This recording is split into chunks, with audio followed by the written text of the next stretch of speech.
Hello my dear friends, आप सभी को मेरा प्यार भरा नमस्कार। और एक बार फिर से मैं लोकेश सिंह शेखावत आपका आपके अपने लकी सर यूट्यूब चैनल परिवार पर हार्दिक स्वागत करता हूं, अभिनंदन करता हूं, वंदन करता हूं। दोस्तों, कल की क्लास में मैंने एक चैलेंज क्वेश्चन दिया था कि राजस्थान में बकरी का सबसे बड़ा फार्म कौन से जिले में स्थित है, जिसका जवाब होगा सीकर जिले में। और इस प्रश्न का सबसे पहले जवाब देने वाली छात्रा चंदा सैनी इंदरपुरा, उसके बाद प्रियंका सैनी इंदरपुरा और अंकित मेचू पोसाना मुख्य रहे। आप सभी विद्यार्थी बधाई के पात्र हैं। दोस्तों, कल की क्लास में मैंने भैंसों की प्रमुख नस्लों के बारे में विस्तार से जानकारी दी थी और आज हमें राजस्थान की पशु संपदा में चौथे पार्ट में ऊंटों के बारे में विस्तृत जानकारी प्राप्त करेंगे। वह ऊंटी जिसे रेगिस्तान का जहाज कहा जाता है, वह ऊंटी जिसे 2014 में राजस्थान का राज्य पालतू पशु, राज्य विरासत पशु घोषित कर दिया गया था। वह ऊंट जो कई दिनों तक बिना पानी के रह सकता है, उस ऊंट के बारे में आज हम विस्तार से जानकारी प्राप्त करेंगे। देखो दोस्तों, सबसे पहले हम ऊंटों की गणना के बारे में जानकारी प्राप्त करते हैं। 2012 में जो 19वीं पशु गणना हुई थी, उस पशु गणना में राजस्थान में ऊंटों की संख्या लगभग 3.26 मिलियन थी। कितनी थी? 3.26 मिलियन, जो 2019 में 20वीं पशु गणना में गिरकर मात्र कितनी रह गई दोस्तों, आपको ये भी पता होना चाहिए, मात्र 2.13 मिलियन, यानी 1.13 मिलियन की कमी आ गई। अगर कोई आपसे पूछे कि 19वीं पशु गणना की तुलना में 20वीं पशु गणना में ऊंटों की संख्या में कितने प्रतिशत की कमी आई, तो आपका जवाब होना चाहिए 34 ध्यान देना, 34.69% की कमी आ गई। कितने प्रतिशत की कमी आई? 34.69% की कमी आ गई। 19वीं पशु गणना की दृष्टि से देखा जाए तो राजस्थान में कुल जितना पशुधन है, उस पशुधन का ऊंट केवल 0.56% था, जो अब और भी घट गया। और देश में अगर कुल ऊंटों का प्रतिशत देखा जाए 19वीं पशु गणना के अनुसार तो 81.37% है। ऊंटों की दृष्टि से देखा जाए तो ऊंटों की दृष्टि से ध्यान देना, ऊंटों की दृष्टि से राजस्थान का, किसका? राजस्थान का देश में पहला स्थान है। कोई भी आपसे पूछे कि ऊंटों की दृष्टि से राजस्थान का देश में कौन सा स्थान है, पहला स्थान है। कौन सा स्थान है? पहला स्थान है। ध्यान देना दोस्तों, वैसे ऊंटों की उत्पत्ति अमेरिका से मानी जाती है, यानी सर्वप्रथम ऊंटों का जो उद्भव हुआ था वह कहां हुआ था? अमेरिका में हुआ था। उसके बाद ये धीरे धीरे संपूर्ण विश्व में फैलने लगे। लेकिन हमें तो किसकी बात करनी है यहाँ पर? केवल अपने राजस्थान में पाए जाने वाले ऊंटों की, अपने राजस्थान में पाए जाने वाले ऊंटों की नस्लों की जानकारी प्राप्त करनी है। तो सबसे पहले तो आपको ये जनगणना के बारे में पता होना चाहिए। 19वीं पशु गणना के अनुसार कुल ऊंट कितने थे? 3.26 मिलियन। लेकिन 20वीं पशु गणना में ऊंटों की संख्या में कमी आ गई और कितने रह गए? 2.13 मिलियन। कितने प्रतिशत की कमी आई? 34.69% की कमी आई। और इसी कमी के कारण 30 जून 2014 को ऊंट को, किसको? ऊंट को राजस्थान का राज्य पालतू पशु घोषित कर दिया गया। कब घोषित किया गया? राज्य पालतू पशु घोषित कब किया गया? 30 जून 2014 को। इसे ही राजस्थान का राज्य पालतू पशु और इसे ही राजस्थान का राज्य विरासत पशु घोषित किया गया है। अगर एग्जाम में दोस्तों ये पूछ ले कि राजस्थान राज्य का विरासत पशु कौन सा है, तब भी जवाब क्या होगा? ऊंट होगा। और अगर ये पूछ ले कि राजस्थान राज्य का पालतू पशु कौन सा है, तब भी जवाब होगा ऊंट। लेकिन आपसे डायरेक्ट पूछ ले कि राजस्थान राज्य का राज्य पशु कौन सा है, तब जवाब होना चाहिए चिंकारा। अगर प्रश्न में पालतू लिखा हुआ हो या विरासत लिखा हुआ हो, तब जवाब होगा ऊंट। इसे कब घोषित किया गया? 30 जून 2014 को। लेकिन दोस्तों राज्य पालतू पशु घोषित करने की जो अधिसूचना है, क्या अधिसूचना है, वह बाद में जारी की गई थी। और वह अधिसूचना कब जारी की गई थी दोस्तों? आपको यह भी पता होना चाहिए, 24 सितंबर 2014 को जारी की गई। कब जारी की गई? 24 सितंबर 2014 को जारी की गई थी। अब ऊंटों की संख्या में कमी भी आ रही है और ऊंटों की संख्या में कमी आने के कारण ही सरकार के द्वारा ऊंट को क्या घोषित कर दिया गया? 30 जून 2014 को राजस्थान का राज्य पालतू पशु घोषित कर दिया गया। अब देखो दोस्तों 2007 से 2012 की जनगणना में अगर देखा जाए, यानी पशु गणना में देखा जाए, तो ऊंटों की संख्या में लगभग 22.79% की कमी आई थी। यानी 2007 से लेकर 2012 के मध्य ऊंटों में कितनी कमी आई? 22.79%। और 2012 से 2019 के मध्य कितनी कमी आई? 34.69%। यानी ऊंटों की संख्या में दिन प्रतिदिन कमी आती जा रही है। इसी बात को ध्यान में रखते हुए 2014 में ऊंट को क्या घोषित किया गया था? राज्य पालतू पशु घोषित किया गया था। अब दोस्तों हम बात करते हैं ऊंटों की कि विश्व में ऊंट पालक जाति कौन सी है। राजस्थान में ऊंटों की मुख्य कौन कौन सी नस्लें पाई जाती है? देखो दोस्तों ध्यान देना है, सबसे पहले आपको विशेष बात क्या ध्यान रखनी है कि ऊंट को राज्य पालतू पशु कब घोषित किया गया? 30 जून 2014 को। राज्य का वैसे पशु कौन सा है, यानी राज्य पशु कौन सा है? चिंकारा। कौन सा है? चिंकारा। अब देखो दोस्तों हम बात किसकी कर रहे हैं? ऊंट की। ऊंट को अंग्रेजी में क्या कहते हैं आप सभी को पता है? कैमल। क्या कहते हैं? कैमल। कैमल मानी ऊंट।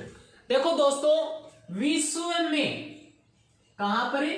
विश्व में ऊंट पालक जाति, विश्व में जो ऊंट पालक जाति है वो कौन सी है? सबसे पहला सवाल ध्यान देना, विश्व में ऊंट पालक जाति कौन सी है? बद्दू। कौन सी है? बद्दू। ध्यान देना, विश्व में ऊंट पालक जाति कौन सी है? बद्दू, जो 2 कुबड़ वाले ऊंटों का पालन करती थी। और ये जाति कहां रहती थी? अरब मरुस्थल में। कहां रहती थी? अरब मरुस्थल में। और 2 कुबड़ वाले ऊंटों का पालन करती थी, जहां से धीरे धीरे ये ऊंट सभी क्षेत्रों में भेजे जाने लगे। सभी क्षेत्रों के लोग इन ऊंटों को ले जाने लगे थे। तो कोई भी आपसे पूछे कि विश्व में ऊंट पालक जाति कौन सी थी? बद्दू। कौन सी थी? बद्दू। और कोई आपसे पूछे कि 2 कुबड़ वाले ऊंट कहां पाए जाते हैं? अरब मरुस्थल में। इन ऊंटों को बैक्ट्रियन ऊंट कहा जाता है। कौन से ऊंट कहा जाता है? ध्यान देना, 2 कुबड़ वाले ऊंटों को क्या कहते हैं? बैक्ट्रियन ऊंट कहते हैं। कौन से ऊंट कहते हैं? बैक्ट्रियन ऊंट कहते हैं। और 1 कुबड़ वाले जो ऊंट थे वो अरबी ऊंट थे। कौन से ऊंट थे? अरबी ऊंट थे। विश्व में ऊंट पालक जाति कौन सी है? बद्दू। लेकिन राजस्थान में ऊंट पालक जाति कौन सी है? राजस्थान में ऊंट पालक जाति है दोस्तों राइका और रेबारी। राजस्थान में ऊंट पालक जाति कौन सी है दोस्तों? राइका और रेबारी। राइका मुख्य रूप से मारवाड़ में और रेबारी मुख्य रूप से मेवाड़ में। एक विशेषता होती है दोस्तों इस जाति की कि राइका और रेबारी जाति में कोई भी व्यक्ति जब दूल्हा बनता है तो वह ऊंट पर सवार होकर आता है, ना कि घोड़ी पर। किस पर सवार होकर आता है? राइका व रेबारी जाति का दूल्हा ऊंट पर सवार होकर आता है। राइका कहां पर थे? मारवाड़ में। और रेबारी कहां पर थे? मेवाड़ में। एक विशेष बात और ध्यान रखना है दोस्तों आपको यहां पर, ऊंटनी के दूध से क्या नहीं बनता? दही नहीं बनता है। क्या नहीं बनता है? ऊंटनी के दूध से दही नहीं बनता है। कोई भी आपसे पूछे कि कौन से पशु के दूध से दही नहीं बनता? ऊंटनी के दूध से क्या नहीं बनता है? दही नहीं बनता है। देखो दोस्तों, ऊंटनी का जो दूध होता है वह सर्वश्रेष्ठ होता है, जिसके कारण भारत सरकार ने ऊंटनी के दूध को 2000 में सर्वश्रेष्ठ दूध घोषित किया था, जो वर्तमान में लोगों में बढ़ रही शुगर की बीमारी और बीपी चाहे हाई हो चाहे लो हो, उनको कंट्रोल करने में सहायक होता है, लाभदायक होता है। और इसी बात को ध्यान में रखते हुए भारत सरकार के द्वारा ऊंटनी के दूध को सन 2000 में स्वास्थ्य के लिए सर्वोत्तम दूध बताया है। अब जब दूध ही सर्वोत्तम है, ऊंटनी का दूध जब सर्वोत्तम है यानी सर्वश्रेष्ठ है, तो हमें ऊंटनी का दूध भी चाहिए। ऊंटनी का दूध कहां मिलेगा दोस्तों? इसके लिए ध्यान देना, एक कैमल मिल्क डेयरी भी स्थापित की गई। क्या स्थापित की गई?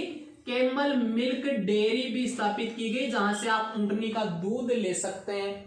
अब आप कहेंगे कि सर कैमल मिल्क ऊंट जो डेयरी है वह कहां स्थापित की गई? कैमल मिल्क डेयरी बीकानेर में स्थापित की गई है। कहां स्थापित की गई है? बीकानेर में। कहां स्थापित की गई है? बीकानेर में। कोई भी आपसे पूछे कि कैमल मिल्क डेयरी कहां है, तो आपका जवाब क्या होगा? बीकानेर में। किस पशु के दूध से दही नहीं बनता? ऊंटनी के दूध से दही नहीं बनता। भारत सरकार ने किस पशु के दूध को सन 2000 में सर्वश्रेष्ठ घोषित किया था? ऊंटनी के दूध को किया था। विश्व में ऊंट पालक जाति कौन सी है? बद्दू। और राजस्थान में ऊंट पालक जाति कौन सी है? राइका व रेबारी। अब देखो दोस्तों, हम बात करते हैं कि राजस्थान में मुख्य रूप से कौन कौन सी नस्लें पाई जाती है, और राजस्थान के मारवाड़ क्षेत्र में ऊंट लाने का श्रेय किसको दिया जाता है। इससे पहले हम क्यों ना ऊंटों से संबंधित सामान्य जानकारी प्राप्त कर लेते हैं। सबसे पहले तो देखो दोस्तों, ऊंटों में जो रोग होता है उसके क्या क्या नाम है। वैसे तो ऊंटों में बहुत सारे रोग होते हैं, लेकिन 2 रोग मुख्य हैं। पहले रोग का नाम है मेंज को ही खाज कहते हैं, यानी खाज खुजली वाला जो रोग होता है वह कौन सा रोग कहलाता है? ऊंटों में मेंज रोग कहलाता है। तो दोस्तों, इसमें क्या होता है कि ये रोग ऊंटों में सर्दियों के मौसम में होता है और ऊंटों के खुजली चलती है, जिसके कारण ऊंट किसी पेड़ के है, किसी दीवार के है, अपने शरीर को रगड़ता है, और जिस स्थान पर ये रोग होता है उस स्थान से ऊंट के बाल गायब हो जाते हैं और चमड़ी है वो काली पड़ने लग जाती है, जिसे हम चर्म रोग भी कह सकते हैं। दूसरा जो रोग होता है वह कौन सा होता है दोस्तों? सर्रा। कौन सा होता है? सर्रा। जो ये सर्रा नामक रोग है दोस्तों, इसको तिबरसा रोग भी कहते हैं। कौन सा रोग कहते हैं? तिबरसा रोग भी कहते हैं। इसी रोग को दोस्तों गलत्या रोग भी कहते हैं। कौन सा रोग कहते हैं? गलत्या रोग भी कहते हैं। ध्यान देना, ऊंटों में 2 रोग मुख्य होते हैं, पहला मेंज यानी खाज और दूसरा सर्रा, जिसे तिबरसा और गलत्या भी कहा जाता है। अब आप कहेंगे कि सर ये रोग कैसे फैलता है, इसमें क्या होता है? दोस्तों, ये रोग परजीवी रक्त चूसने वाली एक मक्खी होती है जिसका नाम होता है टेबेनस। क्या नाम होता है? टेबेनस। ध्यान देना, एक परजीवी रक्त चूसने वाली मक्खी होती है जिसका नाम क्या होता है? टेबेनस। उसके काटने से ऊंटों में यह रोग फैलता है और इसका परिणाम क्या निकलता है कि इस रोग से ऊंट के शरीर पर सूजन आ जाती है और ऊंट का कुब्बड़ तक गायब हो सकता है। ऊंट का कुब्बड़ तक गायब हो सकता है। इतना खतरनाक रोग है, इससे ऊंट की मृत्यु भी हो सकती है, जो ऊंटों के लिए सबसे घातक रोग है। तो कोई भी आपसे पूछे कि ऊंटों में मुख्य रोग कौन कौन से पाए जाते हैं, एक तो मेंज जिसे खाज कहा जाता है, जो सर्दियों के मौसम में होता है। कौन से मौसम में होता है? सर्दियों के मौसम में होता है। जिस स्थान पर होता है उस स्थान से ऊंट के बाल गायब हो जाते हैं, चमड़ी काली पड़ जाती है। दूसरा रोग कौन सा? सर्रा। इसे तीबरसा भी कहते हैं, गलत्या भी कहते हैं, जो टेबनेस नामक एक रक्त चूसने वाली मक्खी के काटने से होता है। इसमें कुब्बड़ तक गायब हो सकता है और ऊंट के पूरे शरीर पर क्या आ जाती है? सूजन आ जाती है। अब देखो दोस्तों, ऊंट का जो बच्चा होता है, ऊंट का जो बच्चा होता है यानी नर होता है, उसको तो क्या कहते हैं? टोंडा। क्या कहते हैं दोस्तों? टोंडा या टोल्डा। ध्यान देना, टोल्डा। और जो बच्ची होती है, क्या होती है? बच्ची होती है, उसको कहते हैं दोस्तों टोल्डी। क्या कहते हैं? टोल्डी। यानी ऊंट के बच्चे को टोंडियो कहते हैं, टोंडा कहते हैं, टोल्डा कहते हैं, बच्ची को क्या कहते हैं? टोल्डी कहते हैं। ऊंटों की जो माता है, ध्यान देना, ऊंटों की जो माता है वो कौन सी है? अंता देवी है। ध्यान देना दोस्तों, ऊंटों की जो देवी है वो कौन सी है? अंता देवी है। इसका मंदिर कहाँ है? बीकानेर में है। कोई भी आपसे पूछे कि ऊंटों की देवी कौन सी है, तब आपका जवाब क्या होना चाहिए? अंता देवी है। कौन सी है? अंता देवी है, जिसका मंदिर कहां बना हुआ है? कहां बना हुआ है? बीकानेर में। इसका अगर स्क्रीनशॉट लेना चाहो तो ले लो। अब देखो दोस्तों, जो बूढ़ा ऊंट होता है, जो बूढ़ा ऊंट होता है, उस बूढ़े ऊंट को कहते हैं पाकटा। क्या कहते हैं? पाकटा। और ऊंटों के गले में जो आभूषण होता है, जो सजावट की जाती है, विभिन्न प्रकार के आभूषण पहनाए जाते हैं, उसे कहते हैं गोरबंद। आपने वो गाना तो सुना ही होगा कि आलीजा मारो गोरबंद नखराड़ो, ये सुना होगा। वो किस पर है? ऊंटों पर ही है, जो ऊंट के श्रृंगार को अभिव्यक्त करता है। तो दोस्तों, बड़े ऊंट को, बूढ़े ऊंट को क्या कहते हैं? पाकटा कहते हैं। उसके गले में जो आभूषण होते हैं उसको क्या कहते हैं? गोरबंद कहते हैं। दोस्तों, एक बार ऊंटों की कुर्बानी भी दी गई थी। कोई आपसे पूछ ले कि ऊंट की कुर्बानी कहां दी गई? ऊंट की कुर्बानी कहां दी गई? तो आप इसका जवाब क्या दोगे? इसका जवाब होगा मुबारक महल में। और ये कहां है? टोंक में। कहां है? मुबारक महल कहां है? टोंक में है। वहीं ऊंटों की खाल पर, ऊंटों के बालों पर सुंदर नक्काशियां की जाती है, चित्रकारी की जाती है, जिसे उस्ता या तराई चित्रकला कहते हैं। क्या कहते हैं? उस्ता या तराई चित्रकला कहते हैं। तो दोस्तों, ये ऊंटों से संबंधित मुख्य मुख्य बातें थी। अब देखो दोस्तों, मैं आपको बताता हूं कि ऊंटों से संबंधित और महत्वपूर्ण बातें कौन कौन सी है। उसके बाद हम चर्चा करेंगे राजस्थान में पाई जाने वाली नस्लों की। देखो दोस्तों, ऊंटों के बारे में मैंने आपको बताया कि ऊंट के रोग मुख्य रूप से कौन कौन से? सर्रा, जिसे तीबरसा, गलत्या भी कहते हैं। दूसरा मेंज अथवा खाज। ऊंट के बच्चे को क्या कहते हैं? टोंडिया यानी टोल्डा।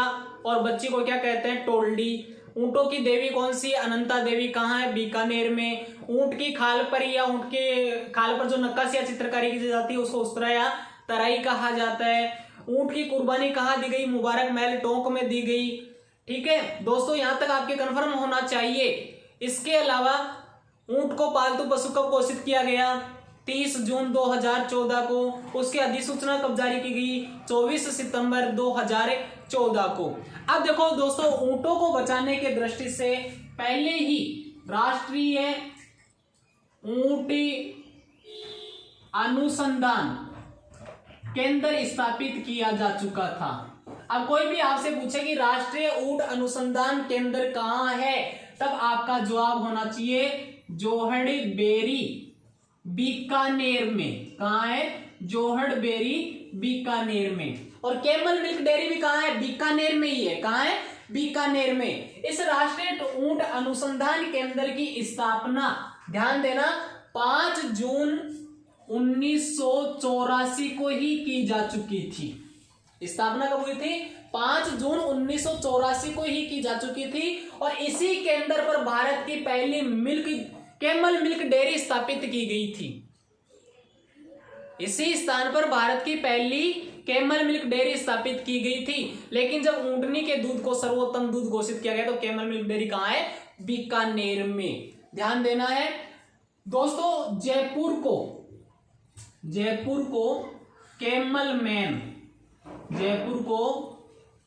कैमल मैन, ध्यान देना, अशोक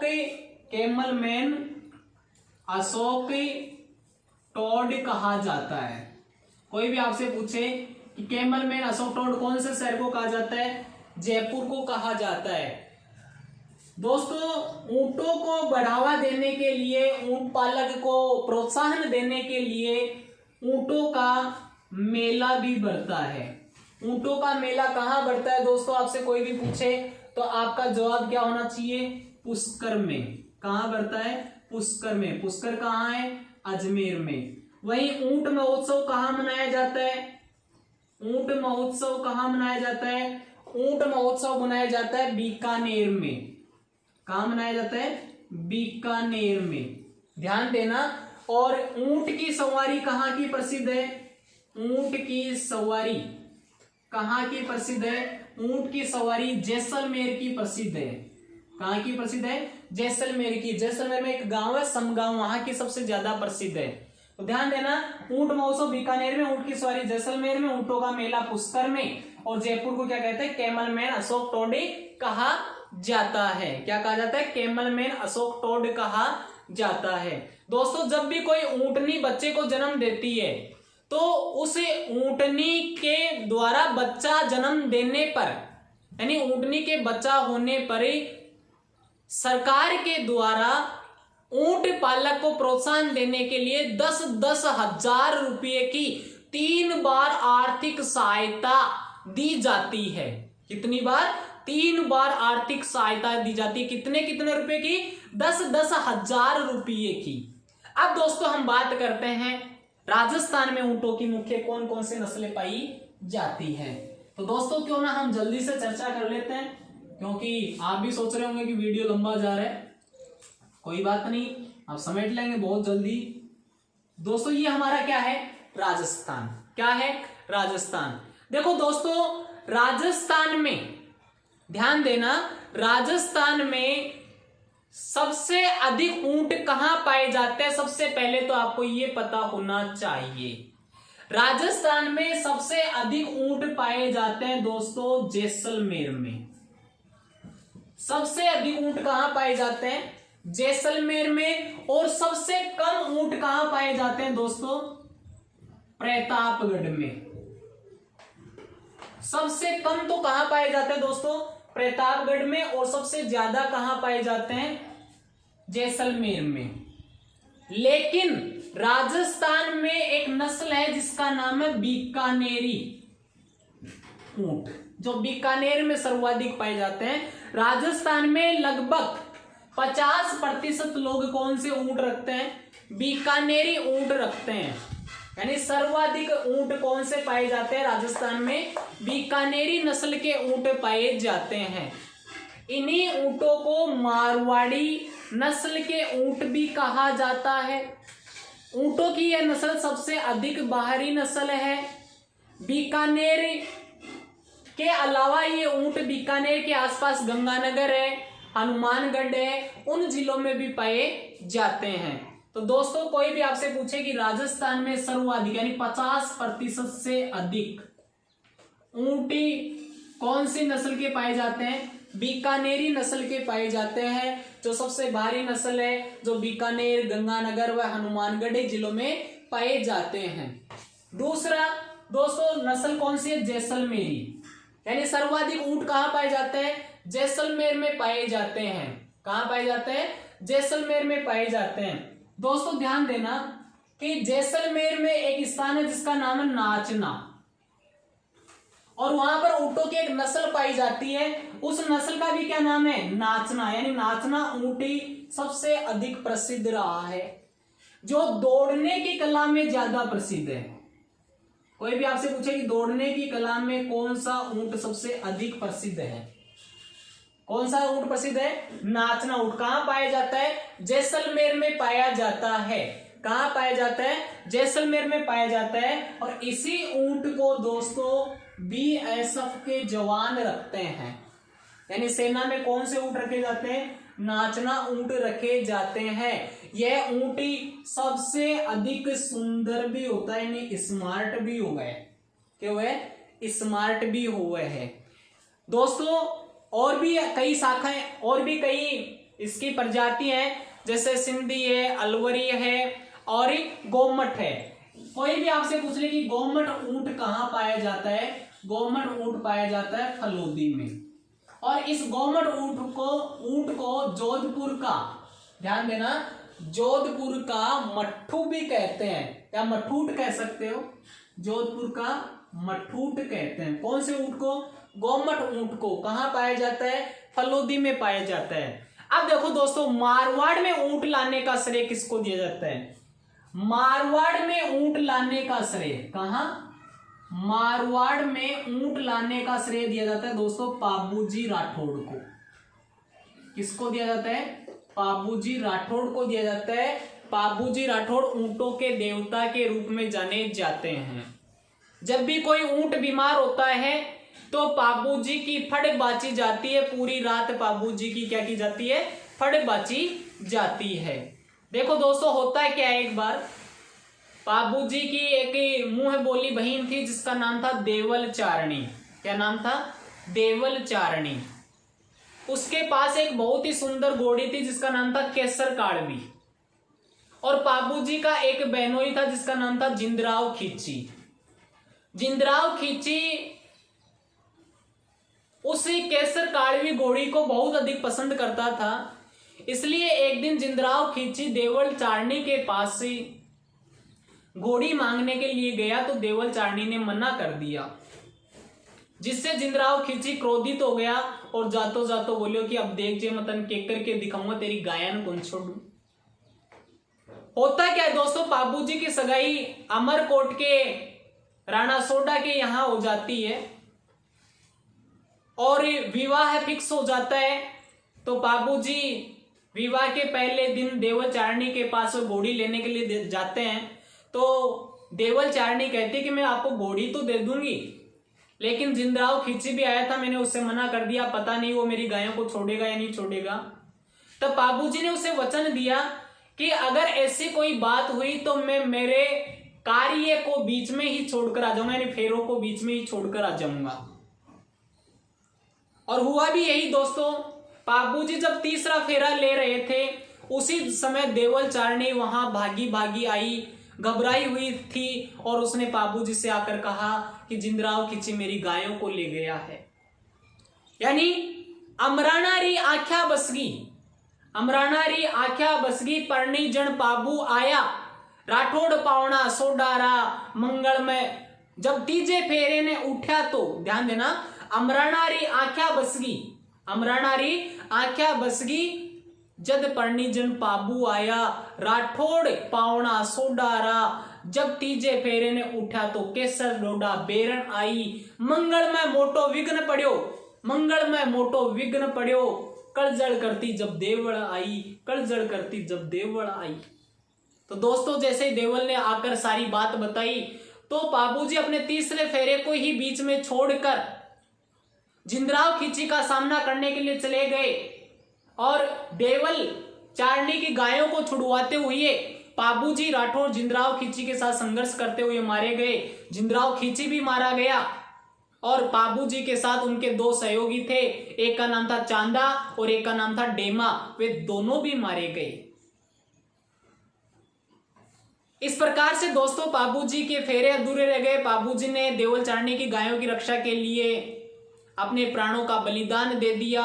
उधर जिसके साथ सगाई हुई थी वह भी बाबूजी की याद में सती हो जाती है और उसी के बाद से ये कहा जाता है कि मारवाड़ में ऊंट लाने का श्रेय किसको दिया जाता है? बाबूजी राठौड़ को दिया जाता है। और जब भी कोई ऊंट बीमार होता है तो बाबूजी की फड़ बांची जाती है, बाबूजी की फड़ का वाचन किया जाता है। तो दोस्तों ये हमारे ऊंटों की मुख्य नस्लें थी, बीकानेरी, जैसलमेरी। मारवाड़ में ऊंट लाने का श्रेय किसको दिया गया है? बाबूजी राठौड़ को। नाचना जो सबसे सुंदर होता है, दौड़ने की कला में निपुण होता है, बीएसएफ के जवान इसे रहते हैं। गोमठी ऊंट फलोदी में पाया जाता है जिसे जोधपुर का मठूट कहा जाता है।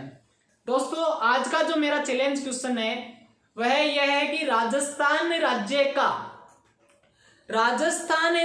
का विरासत पशु किसे घोषित किया गया और कब किया गया? राजस्थान राज्य का विरासत पशु किसे घोषित किया गया और कब किया गया? इस प्रश्न का जो विद्यार्थी जवाब देगा उसका नाम कल के वीडियो में अनाउंस किया जाएगा। दोस्तों यदि ये क्लास पसंद आई है तो आप इसे अधिक से अधिक लाइक करें, शेयर करें और सब्सक्राइब करें। ध्यान रहे लाइक, शेयर और सब्सक्राइब रुकने नहीं चाहिए। धन्यवाद। जय हिंद, जय भारत।